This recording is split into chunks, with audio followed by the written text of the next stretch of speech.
Para el poeta y para Dios, las palabras se convierten en un mundo. Con esta frase inicia Del Prado su análisis de la poética. Entonces entendemos que el artista puede llegar a crear una metrópoli dentro de su microcosmos a partir del uso que le da a la poeticidad. Nos muestra que se analiza el poema en una realidad métrica o fónica, pero muchas veces dejamos de lado la comprensión real del texto, el acto referencial.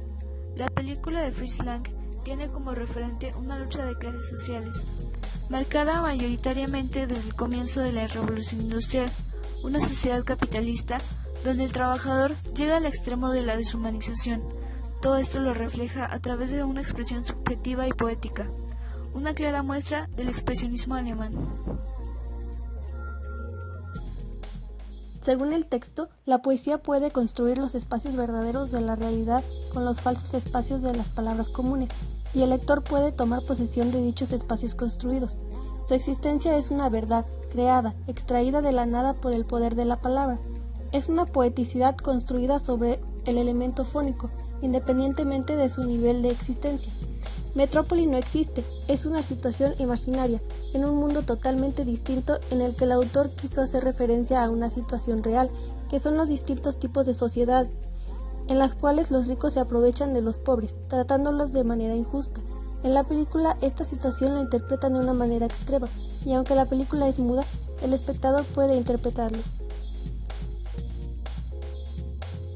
En el capítulo 4, Prado hace una reflexión sobre lo que el acto de lectura, visión y audio puede provocar en el receptor al momento de estar frente a una obra. Siendo nuestro caso Metrópoli, pensamos que efectivamente los sonidos, los efectos visuales que se manejan en las escenas son de un corte bastante excepcional, ya que logran que quien ve no necesite escuchar de primeras ni las voces o los diálogos de los personajes, pues es con su pura expresión, movimiento y diálogos escritos incluidos, donde forman el todo que cobra sentido estando unido.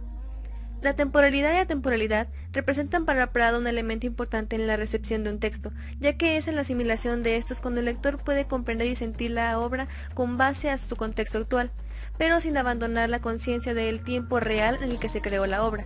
Este caso de tiempos y envejecimiento del contenido son también situaciones que se perciben en la película al retratar situaciones reales de manera exagerada y distorsionada. Sigue siendo, sin importar sus años, un ejemplo de representación directa de lo mucho que se sigue viviendo en la actualidad. La poesía cumple con 4 funciones principales: ornamental, pedagógica, emocional y óntica o ontológica, con las que podemos ejemplificar ciertos aspectos de la película. En Metrópolis podemos ver escenarios y personajes de gran belleza estética, representando determinadas problemáticas de la sociedad. Estas personas luchan por sus ideales, fundamentan quiénes son y sus acciones. Esto a través de una serie de recursos que nos impacta a nivel emocional. Mediante el romanticismo, la película nos presenta una sociedad disfuncional que se desmorona, poniendo en evidencia un problema real. Las metáforas presentadas en el filme son de carácter sensorial, es decir, fácilmente perceptibles. Cumplen con un papel de encubrimiento de una cruda realidad. La desconfianza y la fe conforman la poesía moderna. Javier del Prado nos habla sobre la capacidad o necesidad de los autores en aprender el ser en sus escritos. Al compararlo con Metrópoli nos damos cuenta de que al no tener voces ni diálogos, lo que el director hace es tomar el ser de los personajes y hacer que lo expresen de una forma muda, solamente con las facciones de su cara. Pero ¿cómo saber si se capturó bien el ser o la esencia de la persona o el objeto? Creemos que es algo que no se puede descubrir. En cuanto a la poeticidad, el autor habla sobre el uso de las metáforas en la poesía.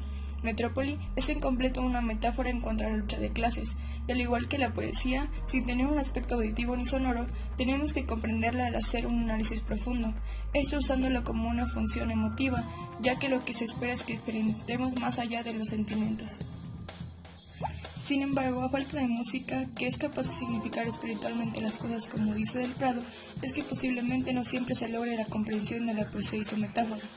La poética de la musicalidad le da la mano a la singularidad impredecible de una retórica a la metáfora. Por eso pensamos que aunque no hay voces en Metrópoli, debió tener sonidos de ambientación para que se comprendiera el mensaje que se nos trataba de comunicar.